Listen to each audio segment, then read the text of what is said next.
What's up guys, it's Mike with Shallow Reefing, coming back at you with another video, and today it is time to sterilize this tank because you've seen my previous videos, there have been some fish losses, and I kind of want to take some precautions in order to figure out if it is kind of like a weird bacterial thing going on. You know, I had a couple recommendations, so I decided to bite the bullet and get a UV sterilizer.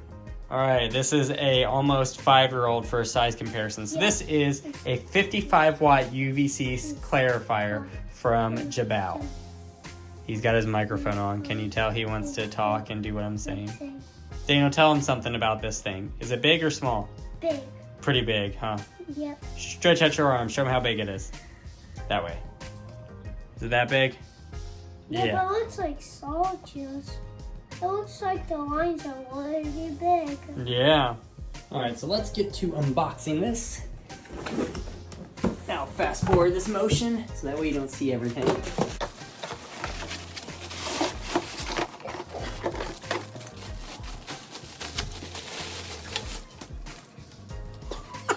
All right, so my assistant Daniel is holding the UV sterilizer, and it's pretty large. You can see water's gonna come in through the bottom, and it's gonna go up the top and then, out.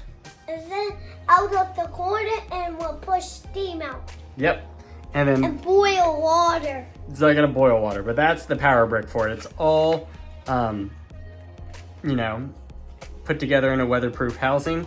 Now this thing is weatherproof, but not waterproof, so you cannot put this in water.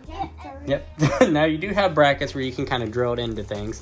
So what I'm gonna do is I'm gonna set it under the tank and kind of hook it up and make sure that I have the water going through the bottom and out the top. So they don't tell you where these O-rings go, but it looks like they go right here so that when you put it in, it's gonna make a nice seal and you'll seal it up. Yeah. All right. So now in a perfect world, I'd want to fill it vertically like this so that way the water comes in through the bottom and then out of the top. But you can see this is not going to work in the orientation I have it.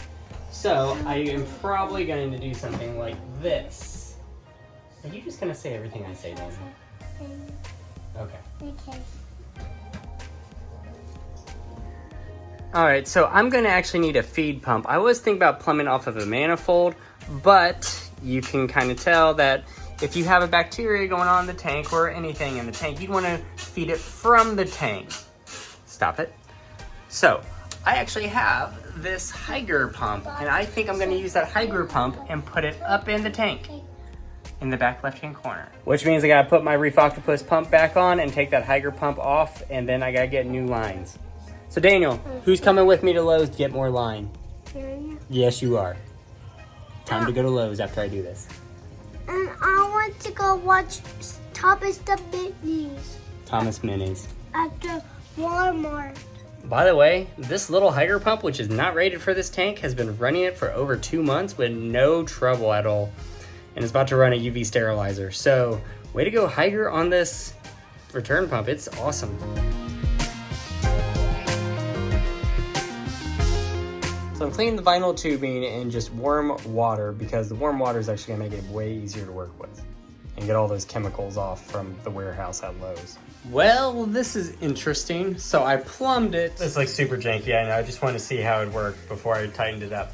So this pump is pumping it up and over from the display tank down into my cabinet and then back into the sump so that way I don't re-sterilize the water. Now, it has created a siphon. I have currently turned the pump off and it's siphoning all the water down. And for some reason, the siphon coming down is kicking the butt of my Octopulse, or the Varios 8 pump when it's at full bore going all the way up. So I am currently losing water from the top. So this sucks. I'm either gonna have to plumb it in the sump and just kind of go from the sump and return it into the sump, or I'm gonna have to hang it up here and let it just sit precariously on the top here and then bring the water up in here and dump it in. But yeah, I wasn't really counting for a siphon break at all. And yeah, this is not looking good.